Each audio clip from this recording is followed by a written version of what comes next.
안녕하십니까. 남서울대학교 광고공부학과 최민욱입니다. 지금부터 논문 발표를 시작을 하겠습니다. 오늘 발표할 논문은 최근에 광고나 마케팅 분야에서 성장하고 있는 스토리텔링 마케팅에 관한 것입니다. 구체적으로 사례 분석을 통해서 스토리텔링 마케팅의 유형을 분석한 논문이 되겠습니다. 그 서론을 시작하겠는데요. 스토리텔링 마케팅이라는 것은 소비자의 관심을 끌기 위해서 흥미로운 스토리를 이용하는 감성적인 마케팅 커뮤니케이션 방법이라고 할 수 있겠습니다. 광고라든지 전통적인 마케팅 커뮤니케이션이 주로 제품의 물리적 특성을 바탕으로 한 정보를 제공하는 게 그 특성이었다고 한다면, 스토리텔링 마케팅이라는 것은 그런 제품과 관련된 물리적 정보를 제공하기보다는 이야기를 통해서 소비자, 브랜드와 관련된 이야기죠. 브랜드와 관련된 이야기를 통해서 소비자가 이런 광고나 마케팅 커뮤니케이션 메시지에 관심을 가지게 하고 그로 인해서 효과를 보려는 그러한 특성을 가지고 있겠습니다. 즉, 스토리텔링 마케팅은 마케팅에 이야기를 도입함으로써 소비자들이 단순히 물건을 사는 것이 아니라 그 물건에 담겨있는 이야기를 즐기도록 하는 마케팅 활동이라고 할 수 있겠습니다. 따라서 이러한 주관적이고 감성적인 의사소통 방법을 통해서 광고나 전통적인 마케팅 커뮤니케이션과 같은 이성적 전달 방식에 비해서 많은 관심을 끌 수 있고 이러한 광고나 마케팅에 대한 소비자의 거부감이나 부담감을 줄일 수 있는 특성을 가지고 있습니다. 특히 스토리텔링 마케팅은 오늘날의 마케팅이나 기업 커뮤니케이션 환경에서 더욱 주목을 받고 있는데요. 오늘날 이런 그 광고나 마케팅 커뮤니케이션의 특징은 소비자한테 이 상업적 메시지를 노출시키는 자체가 어려워지고 있습니다.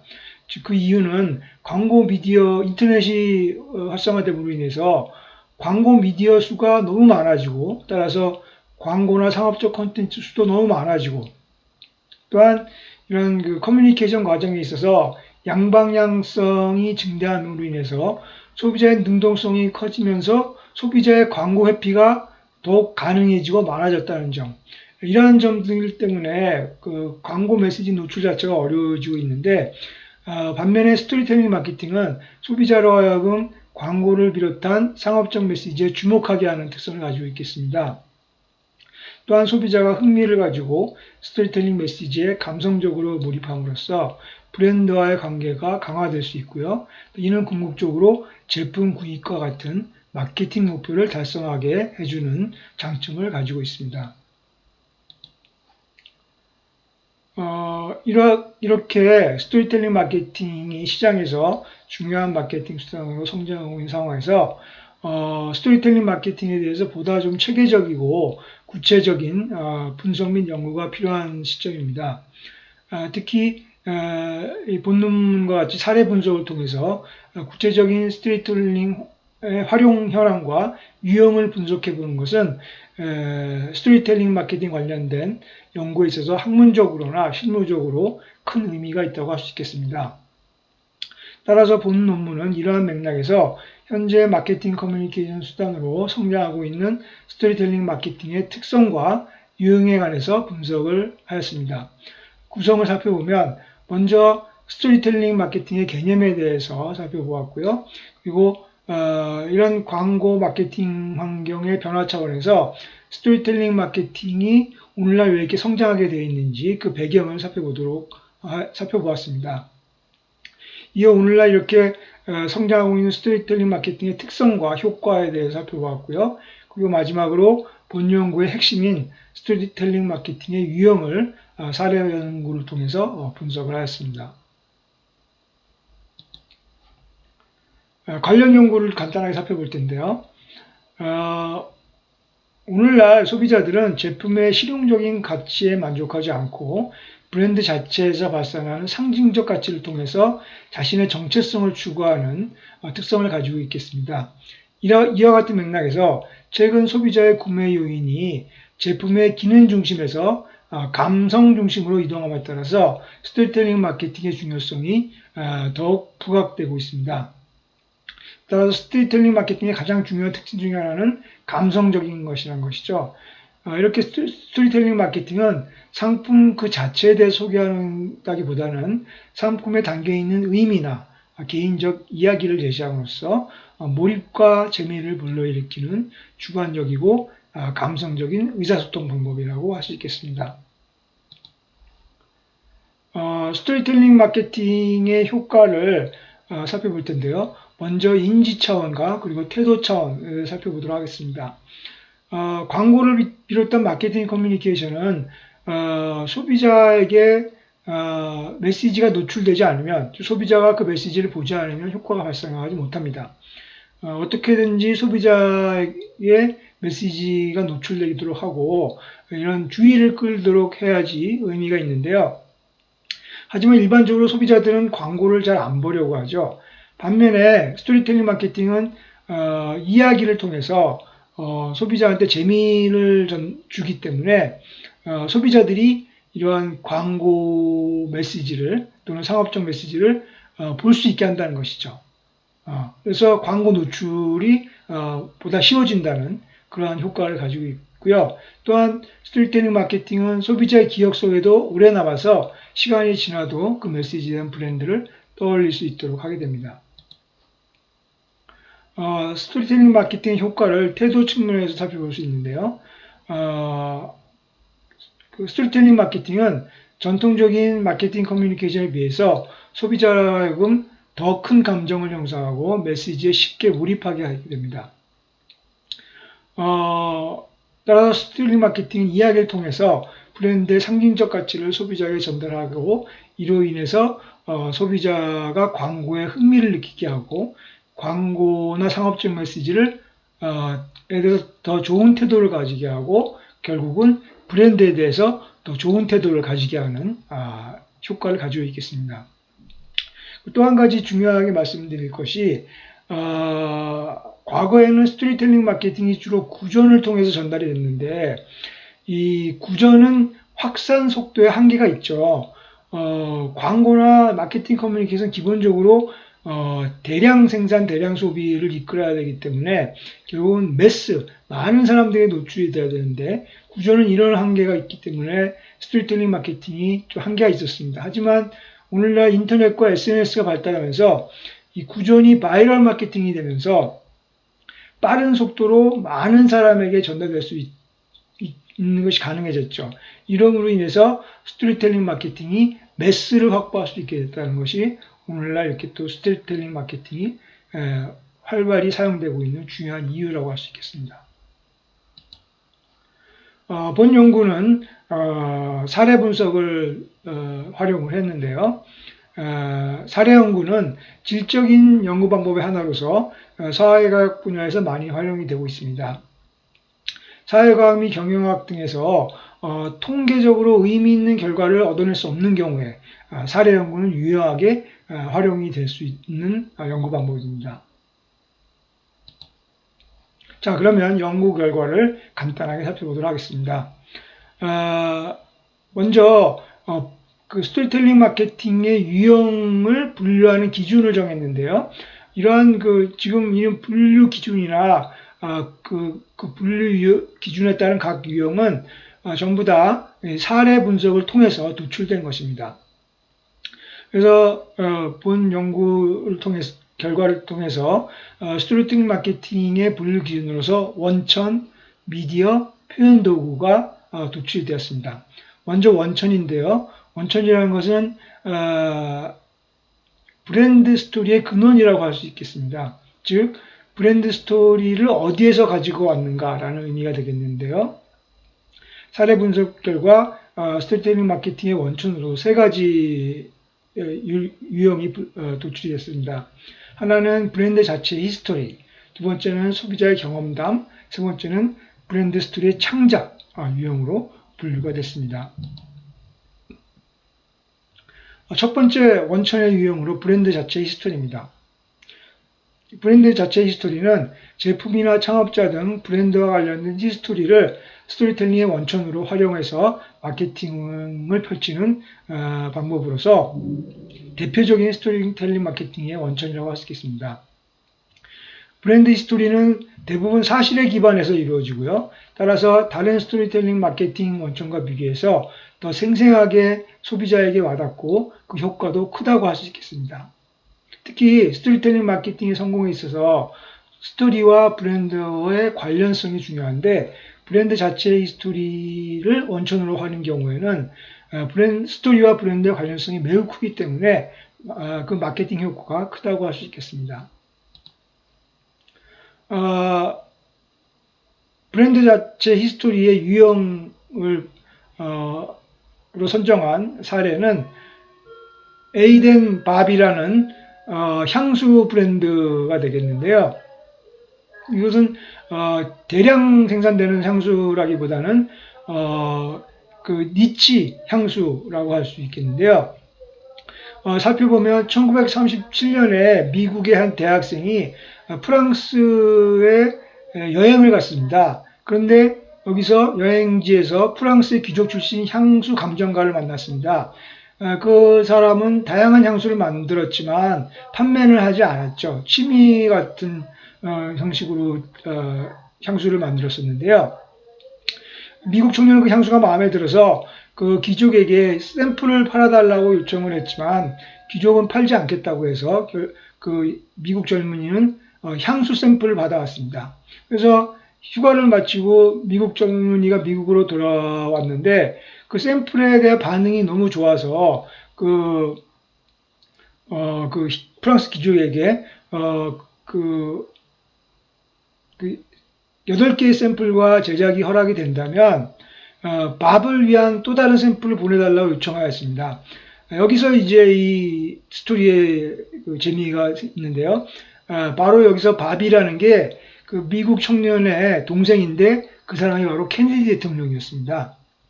이렇게 에이덴 밥은 케네디 대통령이 쓰던 것으로 알려진 향수로서 21세기 초에 스페인 패션계의 선두주자가 이것을 복원해서 이와 같은 스토리로 출시하고 마케팅을 했는데 이러한 스토리 때문에 그 향수가 성공을 거뒀습니다. 두 번째 원천의 유형은 소비자의 경험담입니다. 소비자 경험담은 같은 스토리의 소비자이기 때문에 해당 브랜드의 스토리를 접하는 소비자로 하여금 동질감을 느끼게 하고 몰입할 수 있게 만듭니다. 소비자의 경험담도 대부분 사실로 이루어지기 때문에 스토리텔링 마케팅의 효과는 커지게 됩니다. 자, 이 소비자 경험담 사례로서 게토레이를 선정을 했는데요. 이 스토리이기 때문에 이렇게 그 따옴표를 해서 구어체 형식으로 표현을 하였습니다. 그 게토레이의 리플레이 캠페인이라고 하는 것인데요. 이것은 전통적인 고등학교 라이벌 미식축구 경기부터 이 스토리가 시작이 됩니다. 100년 전통의 라이벌인 펜실베니아의 이스튼과 뉴저지의 필립스버그 두 팀이 이야기의 주인공인데요. 이들은 1905년부터 매년 추수감사절마다 경기를 치루었습니다. 1993년도에도 정기 시합이 진행됐었는데 7대7 동점으로 무승부를 기록하게 됐습니다. 근데 이것이 이제 시간이 흘러서 이 고등학생들이 이제 30대가 되고 배도 나오고 운동도 하지 않는 아저씨가 됐는데 이 재경기를 하기 위해서 이들이 열심히 운동을 하고 몸을 만들고 합니다. 이 과정을 게토레이는 이제 취재를 했죠. 그리고 실제 경기를 중계를 했고 이런 그 소비자들의 경험을 게토레이의 스토리텔링 마케팅에 활용을 해서 큰 성공을 거둔 사례라고 할 수 있겠습니다. 자, 세 번째 스토리텔링 마케팅 원천은 브랜드 스토리를 직접 만드는 것입니다. 이것은 즉 여기서 우리가 알 수 있는 것은 스토리텔링 마케팅은 꼭 진실이 아니어도 상관이 없습니다. 꾸며낸 것이어도 소비자가 흥미를 가지면 되는 것이죠. 이 최근에 특히 스토리텔링 마케팅의 효과를 인식하고 스토리텔링 마케팅이 활발히 활용되면서 이러한 가상의 브랜드 스토리를 만들어서 스토리텔링 마케팅을 진행하는 경우가 굉장히 많아지고 있습니다. 가져온 예는 롯데칠성의 소주 처음처럼 세로를 가져왔습니다. 롯데칠성은 팬데믹 이후에 그 해시 프레저 트렌드에 맞춰서 새로운 마스코트 세로구미라는 구미호 캐릭터를 활용하였습니다. 여기에 이제 가상의 브랜드 스토리를 만들어서 마케팅을 했는데요. 즉 이러한 세로만의 세계관과 스토리가 담긴 그 브랜드 스토리로서 소주 세로 탄생 스토리, 엘리트 간담체 의사의 충격적인 정체, 구미호인가라는 스토리텔링 마케팅을 진행해서 애니메이션 형식으로 진행을 했는데요. 큰 화제를 모았습니다. 이거는 5분 분량의 그런 형식인데요. 이렇게 가상의 스토리를 브랜드 스토리텔링 마케팅의 원천으로 활용을 했습니다. 자, 두 번째 스토리텔링 마케팅의 분류 기준은 미디어입니다. 즉 브랜드 스토리를 소비자에게 전달하는 수단이 무엇인가라는 의미입니다. 아무리 스토리텔링 마케팅 내용이 좋더라도 타겟 소비자에게 효과적으로 전달할 수 없으면 의미가 없겠죠. 따라서 스토리텔링 마케팅에 있어서 미디어는 중요하게 됩니다. 사례 분석 결과 이러한 스토리텔링 마케팅의 유형으로서 세 가지 유형으로 분류가 됐는데요. 하나는 광고, 두 번째는 구전, 세 번째는 브랜디드 컨텐츠로 분류가 됐습니다. 첫 번째 스토리텔링 마케팅 미디어로서 광고를 발견할 수 있는데요. 이러한 스토리텔링 마케팅의 메시지 전달 수단으로서 광고가 가장 많이 활용이 되고 있습니다. 과거에는 스토리텔링 마케팅의 진행 과정에서 브랜드와 관련된 실화가 구전을 통해서 전달되는 경우가 많았지만 아까 말씀드렸듯이 오늘날 인터넷과 SNS가 발달하면서 이런 스토리텔링 마케팅의 효과가 커지면서 가상의 브랜드 스토리를 광고를 통해서 소비자에게 전달하는 경우가 굉장히 많아지고 있습니다. 그 대표적인 사례로 초코파이를 들 수 있는데요. 바로 유명한 초코파이 정 캠페인입니다. 초코파이의 성공엔 여러 가지 이유가 있겠지만 이러한 정 캠페인을 내세운 스토리텔링 마케팅을 들 수 있겠습니다. 그리고 한국인이면 누구나 공감할 수 있는 정을 브랜드 정체성으로 설정해서 꾸준하게 스토리텔링 형식으로 소비자에게 진행한 게 큰 효과를 거두었죠.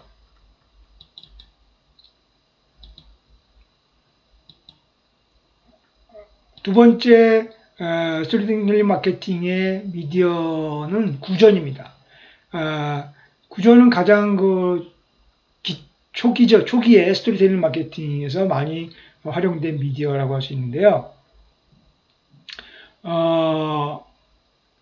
특히 구전은 직접 주변 사람들로부터 듣는 거기 때문에 어떠한 마케팅 커뮤니케이션 수단보다도 효과가 크다고 할 수 있겠습니다.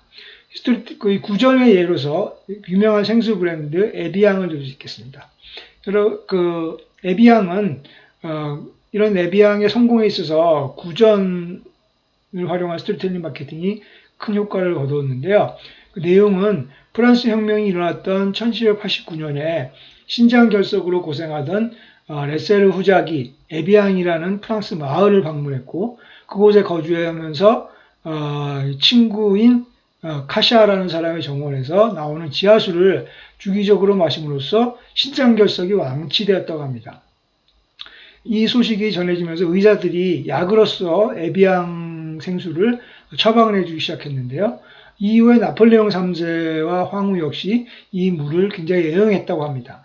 이러한 에비앙과 관련된 실제 실화가 구전을 통해서 전달되는 것이 에비앙 스토리텔링 마케팅의 효과 원인이라고 할 수 있겠습니다.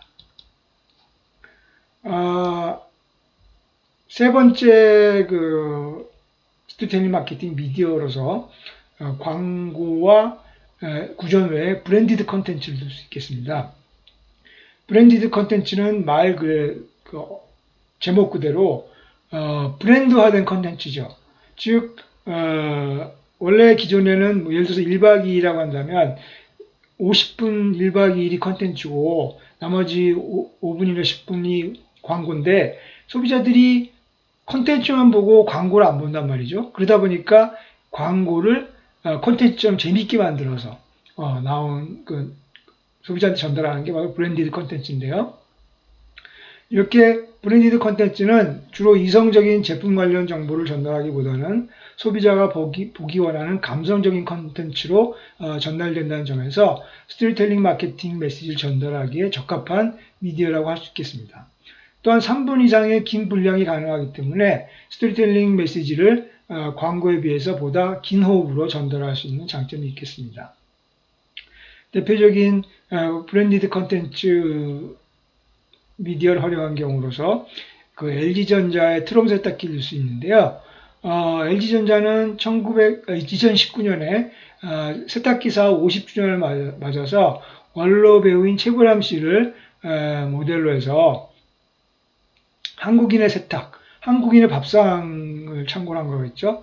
한국인의 세탁이라는 제목의 3분 분량의 브랜디드 컨텐츠를 제작해서 온라인 통해서 확산을 시켰습니다. 이 효과를 거둠으로 인해서 브랜디드 컨텐츠를 미디어로 활용한 사례라고 할 수 있겠습니다. 세 번째 브랜디드 컨텐츠 유형의 기준은 표현 도구입니다. 즉 이는 브랜드 스토리의 표현 도구가 무엇인가라는 의미입니다. 즉 전달하고자 하는 브랜드 메시지가 무엇을 통해서 표현되는가라는 문제인데요. 사례 분석 결과 스토리텔링 표현 도구 유형으로서 세 가지를 발견할 수 있는데요. 하나는 제품 자체, 두 번째는 캐릭터, 세 번째는 패키지 또는 라벨이라고 할 수 있겠습니다. 먼저 제품 자체인데요. 스토리텔링 마케팅 진행 시에 브랜드 스토리 표현 도구의 첫 번째 유형은 제품 자체를 이용하는 유형인데 제품 자체에 이러한 스토리텔링 메시지의 컨셉이 포함되어 있다면 소비자에게 브랜드 스토리를 전달하는 데 매우 효과적이라고 할 수 있겠습니다. 대표적인 제품 자체 유형 사례로서 베스킨라빈스 아이스크림이죠. 엄마는 외계인이라고 대표적인데요. 엄마는 외계인이 나온 이름을 가진 유래는 이 아이스크림 모양이 아이스크림에 세 개의 초콜릿 아이스크림에 바삭바삭한 초코볼이 점처럼 박혀 있습니다. 그래서 이 모양이 마치 우주의 별과 같다 그래서 엄마는 외계인이라고 이름을 지었는데요. 광고에서는 이걸 어떻게 표현했냐면 다소 좀 슬픈데요. 아빠와 어린 아들이 엄마는 외계인이라는 아이스크림을 먹고 있어요. 그러면서 하늘을 쳐다보면서 아들이 엄마는 어디 있어라고 아빠한테 묻습니다. 엄마가 돌아가셨나 보죠. 그러니까 아빠가 저 하늘에 있는 별을 쳐다보는 것이죠. 다소 슬픈 얘기지만 어쨌든 그런 스토리로 광고를 하였습니다. 이렇게 제품 자체의 제품 자체를 표현 도구로 활용한 사례라고 할 수 있겠죠. 두 번째 표현 도구는 캐릭터입니다. 캐릭터라는 것은 브랜드 특성과 이미지를 소비자에게 쉽고 감성적으로 전달하는 효과적인 수단인데요. 대표적인 사례가 메리츠 화재의 걱정 인형이라고 할 수 있겠습니다. 메리츠 화재는 걱정은 우리가 대신할게요. 여러분 행복하기만 하세요. 라는 메시지를 걱정 인형이라는 캐릭터를 통해서 이야기를 하고 있습니다. 이 소스는 남미에 실제 걱정 인형이라는 걸 사람들이 활용하고 있는데 이 걱정 인형을 베개 밑에 놔두고 자면은 걱정이 사라진다는 실제 그런 사례가 있는데 메리츠 화재는 이것을 이제 마케팅에 활용을 했죠. 그래서 이러한 큰 성공을 거뒀는데요. 바로 걱정을 대신해준다는 걱정 인형의 컨셉트가 고객의 걱정을 덜어준다는 보험업이 추구하는 궁극적 목적과 정확히 부합했기 때문이라고 할 수 있겠습니다. 세 번째 표현 도구의 유형은 패키지 또는 라벨이라고 할 수 있는데요. 패키지 혹은 라벨은 소비자가 브랜드 접촉 시 제일 먼저 보게 되고요. 또한 자주 보게 되는 것으로서 브랜드를 표현하는 효과적인 브랜드 자산입니다. 따라서 패키지도 브랜드 메시지 표현 도구로서 효과적으로 활용이 되고 있는데요.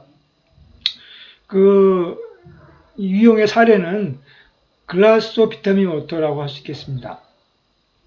비타민 워터는 말 그대로 하루에 필요한 비타민을 충전해준다는 컨셉트를 가지고 출시돼서 인기를 끌었는데, 이 제품이 사랑을 받았던 이유 중 큰 부분은 음료의 라벨과 패키지라고 할 수 있겠습니다. 즉, 라벨에 개별 제품의 맛과 주의사항을 대화 형식으로 아주 재미있게 표현을 해서 큰 인기를 끌었는데, 이렇게 패키지 라벨도 스토리텔링 마케팅의 표현 도구로 활용이 됩니다. 자, 지금까지 유형을 설명을 드렸는데요. 결론의 내용으로서 향후에 스토리텔링 마케팅이 지속적으로 성장하기 위한 제안을 말씀을 드리겠습니다. 스토리텔링 마케팅은 제품의 물리적인 특성보다는 소비자가 좋아하는 스토리를 통해서 브랜드를 간접적으로 전달하는 방법입니다. 따라서 일반적인 광고처럼 또는 다른 마케팅 커뮤니케이션처럼 단기간에 제품 판매를 올리려고 하는 그런 지나친 상업성을 추구하는 것은 금물입니다. 따라서 이 기업들은 스토리텔링 마케팅을 할 때 이러한 일단 스토리를 통해서 소비자가 그 브랜드를 좋아하고 이게 장기적으로 효과가 나타나게끔 보다 장기적인 안목으로 장기적 효과를 염두에 두고 실행할 필요가 있겠습니다. 두 번째는 협업입니다. 최근 스토리텔링 마케팅 진행에 있어서 소설이나 영화나 애니메이션 등 새로운 영역과의 콜라보레이션이 증가하고 있는 추세입니다. 따라서 보다 스토리텔링 마케팅의 성공을 위해서 이러한 콜라보레이션을 적극적으로 추진을 해야겠는데요. 한 가지 이러한 협업을 할 때 주의해야 될 것은 마케터나 광고 담당자는 계략적인 컨셉과 방향만을 제시하고 이러한 파트너들이 자신의 창의성을 발휘할 수 있도록 창작의 자유를 보장하는 것이 스토리텔링 마케팅의 성공 가능성을 높이는 방법입니다. 이 부분을 좀 신경을 써야 될 것입니다. 자, 마지막으로 연구의 의의 및 한계를 살펴보겠는데요. 본 연구는 학문적으로는 현재 광고 및 마케팅 분야에서 빠르게 성장하고 있는 스토리텔링 마케팅의 유형을 분석함으로써 스토리텔링 마케팅의 본질과 특성을 이해하는 데 도움을 주고요.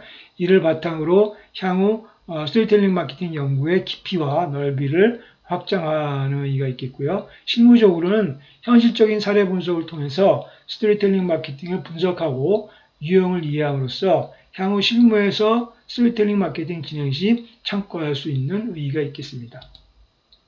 자, 본 연구의 한계와 제한은 본 연구는 질적 연구 방법인 사례 분석을 활용해서 스토리텔링 마케팅 유형을 파악했습니다. 따라서 질적 연구의 한계인 엄밀성과 체계성이 부족한 측면을 가지고 있습니다. 따라서 향후 연구에서는 스토리텔링 마케팅 유형에 관한 양적 연구를 진행할 필요가 있겠고요.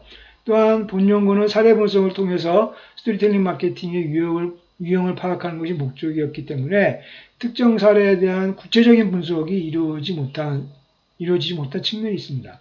따라 향후에는 하나의 스토리텔링 마케팅 사례에 대해서 구체적인 연구가 진행될 필요도 있다고 할 수 있겠습니다. 자, 참고문헌을 표시를 했고요. 이상으로 논문 발표를 마치도록 하겠습니다. 감사합니다.